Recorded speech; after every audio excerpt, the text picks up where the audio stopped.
Conference में स्वागत है।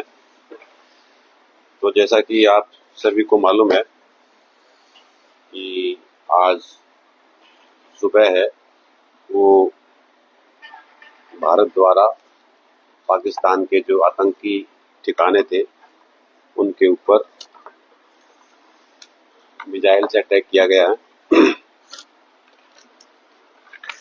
तो एक तरह से अटैक करने के बाद युद्ध जैसे हालात होने की संभावना से इनकार नहीं किया जा सकता। उसी रेफरेंस में आज मुख्य सचिव महोदय द्वारा और जो एसीएस होम मैडम है उनके द्वारा सभी जिलों के जो डीसी और एसपी साहिबान से वीडियो कॉन्फ्रेंस से सबसे बात की थी। तो जहां तक भिवानी की बात है तो भिवानी में जैसे आप लोगों ने देखा होगा कि शुरू में 11 जिले थे जिनमें मॉक ड्रिल की बात की गई थी और उन 11 जिलों में भिवानी का नाम नहीं था, क्योंकि भिवानी में जो 11 जिले जो छाटे गए थे उनमें जो सामरिक महत्व के जो संस्थान हैं उनके हिसाब से शायद वो लिस्ट बनाई गई होगी। उसके हिसाब से भिवानी में कोई तो जो सामरिक महत्व के जो संस्थान होते हैं उनको ए, बी, सी और डी कैटेगरी में बांटा गया था। तो भिवानी में ए कैटेगरी और बी कैटेगरी का कोई सामरिक महत्व का कोई ऐसा संस्थान नहीं है। भिवानी में अगर बात करें तो हम सिर्फ हमारे पास पांच संस्थान ऐसे हैं जो सी कैटेगरी के संस्थान हैं। उसमें railway station Bhiwani, mini secretariat Bhiwani, jail Bhiwani और प्रेमनगर में जो बीबीएमबी का पावर हाउस है वो है और ग्रिड पावर प्लांट है निमड़ी वाली में। ये 5 संस्थान हैं जो सी कैटेगरी में आते हैं। और डी कैटेगरी की बात करें तो सिविल हॉस्पिटल है, बीटीएम मिल है, भिवानी एजुकेशन बोर्ड है, एयर स्ट्रिप है और चौधरी बंसीलाल यूनिवर्सिटी प्रेमनगर, ये संस्थान है। तो आज की जो कॉन्फ्रेंस का मकसद ये है कि एक तरह से लोगों को मतलब जागरूक करना और मतलब एक में क्लैरिटी, क्योंकि ऐसी कोई पैनिक वाली कोई बात नहीं है, कोई डर वाली या घबराहट वाली कोई बात नहीं है। बस एक तरह से लोगों को जागरूक करने के लिए जो वर्तमान हालात हैं ताकि इसमें लोग जागरूक रहें और जो जरूरी हिदायतें हैं उनकी पालना करें।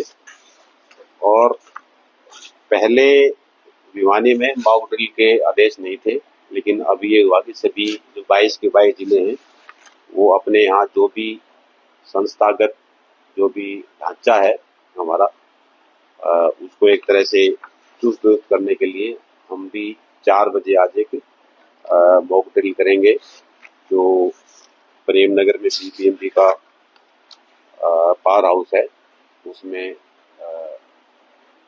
जो 4 बजे ड्रिल की जाएगी। उसमें जो भी हमारी इमरजेंसी सर्विसेज हैं एक तरह से उनकी रेडीनेस को चेक किया जाएगा, चाहे उसमें फायर सर्विसेज है, चाहे उसमें इमरजेंसी हेल्थ सर्विसेज है, पुलिस का रिस्पॉन्स है या बाकी जितनी भी और है उन सब का एक तरह से उनकी रेडीनेस को चेक किया जाएगा। और 10 मिनट के लिए जो ब्लैकआउट है वो होगा 7:50 से लेके 8 बजे तक। तो उसके लिए 7:50 पे सायरन बजाया जाएगा।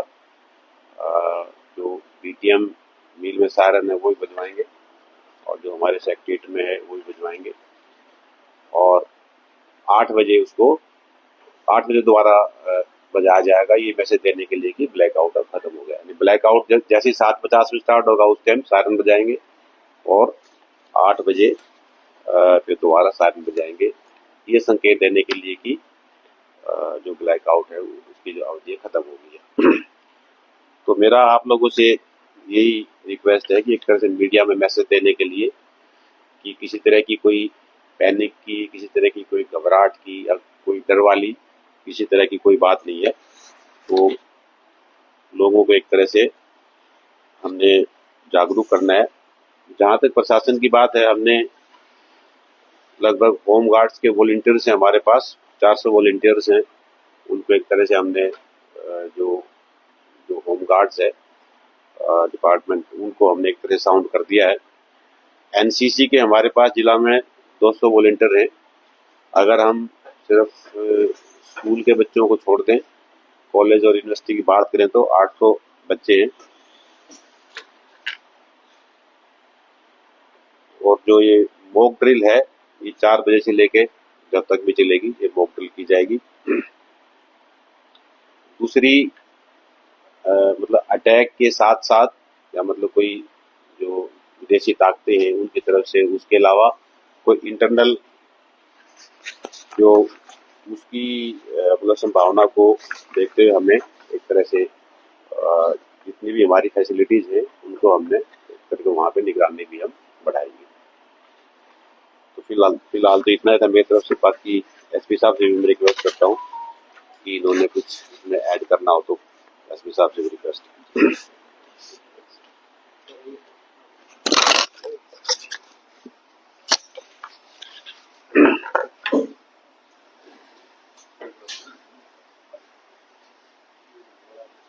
बस तकरीबन चीज़ें डीसी साहब ने बता दी हैं। तो ये है कि जो भी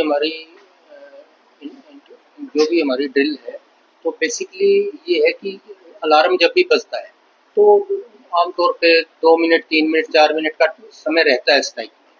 तो उस समय में हमें कैसे रिस्पॉन्ड करना है, बेसिकली सबसे इम्पोर्टेंट चीज़ वही है कि जो 2 मिनट 1 मिनट 3 मिनट मिलते हैं, तो उसके लिए जो SOPs हैं वो अगर आपके जरिए समय समय पे पब्लिक तक पहुंचेंगी, क्योंकि आप बेस्ट जरिया है सबसे जल्दी पब्लिक तक पहुंचने का, तो उससे वो अभ्यास भी कर पाएंगे।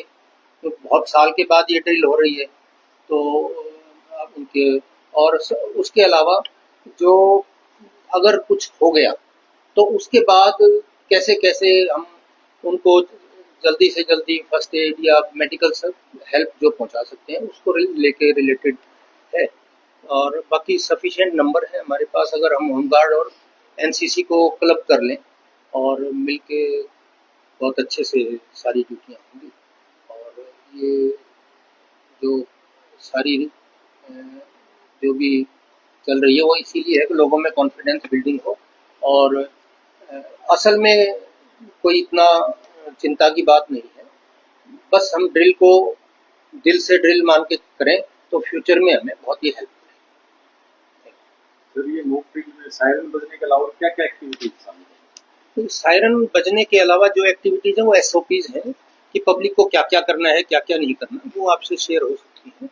तो वही असल में पहुंचाना है पब्लिक तक। भाई आप टेबल के नीचे आ जाएंगे या सेफ कोई शेल्टर कहाँ है वहाँ चले जाएंगे, उस टाइप की जो भी SOPs है वही है।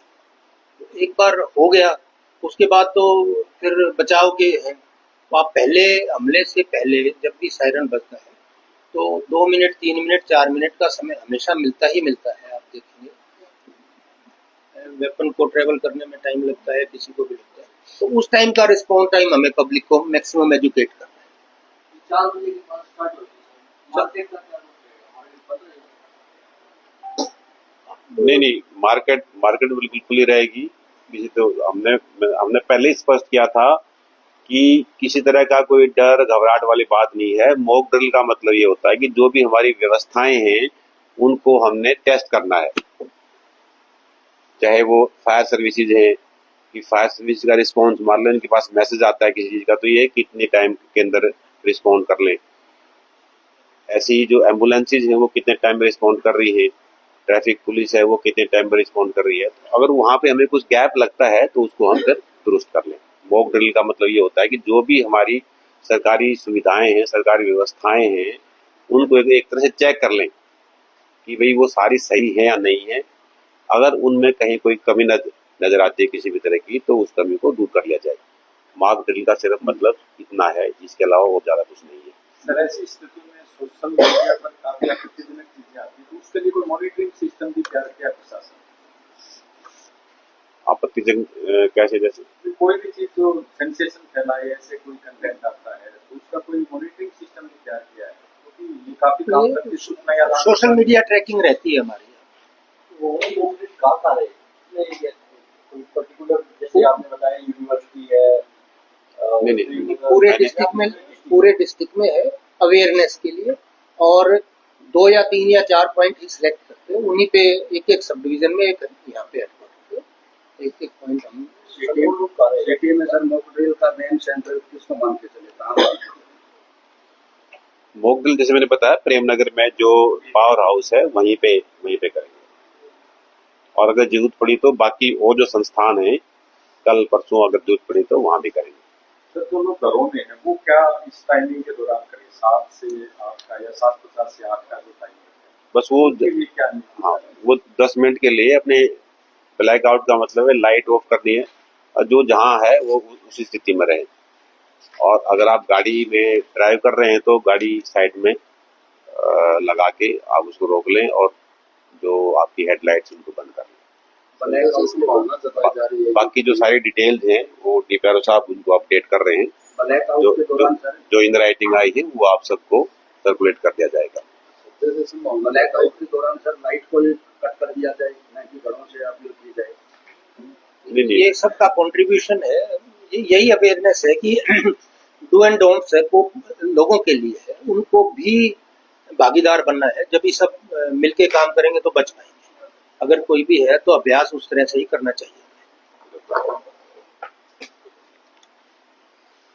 तो आप लोगों से दोबारा फिर यही रिक्वेस्ट है कि मतलब क्योंकि रिपोर्टिंग है आपकी जाएगी तो उसमें कोई ऐसी खबर नहीं कि भी सेंसेशन हो, कोई ऐसे जैसे वो करने के लिए, बस जस्ट एक तरह से आप लोगों को अवेयरनेस के लिए इतना चाहिए, सेंसिटाइज करने के लिए, अवेयर करने के लिए भी जो भी हालात जो डेवलप हो रहे हैं ताकि वो जनता उससे वाकिफ हो।